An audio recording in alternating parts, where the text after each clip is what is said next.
চন্দ্রনাথ রথ শুভেন্দু অধিকারীর পিএ, তাকে গুলিতে ঝাঁঝরা করা হয়েছে। আর এই হত্যাকাণ্ডের পর শুভেন্দু অধিকারী তার নিরাপত্তা কিন্তু আরো জোরদার করা হচ্ছে, তার নিরাপত্তা নিয়ে পর্যালোচনা করা হচ্ছে।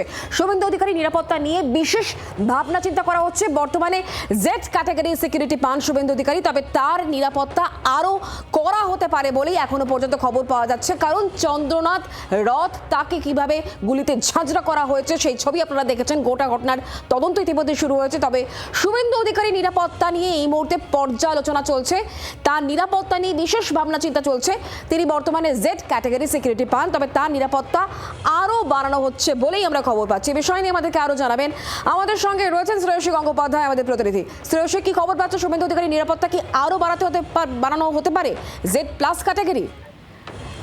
দেখো, এখনো পর্যন্ত সেই বিষয়ে নিশ্চিত কোনো সিদ্ধান্ত হয়নি। তবে গতকালের যে ঘটনা ঘটেছে সেই ঘটনার পরিপ্রেক্ষিতে শুভেন্দু অধিকারীর সিকিউরিটি নিয়ে কিন্তু ইতিমধ্যেই চিন্তা ভাবনা শুরু হয়েছে। এবং তোমাকে এটাও জানিয়ে রাখি যে এক্ষেত্রে শুভেন্দু অধিকারী ইতিমধ্যেই কিন্তু আমরা জানি যে বাংলাদেশে যখন এক্ষেত্রে অস্থির পরিস্থিতি ছিল তখনই কিন্তু তার কাছে একাধিকবার থ্রেট কল এসেছিল এবং সেক্ষেত্রে তার প্রাণ নাশেরও তাকে কিন্তু হুমকি দেওয়া হয়েছিল।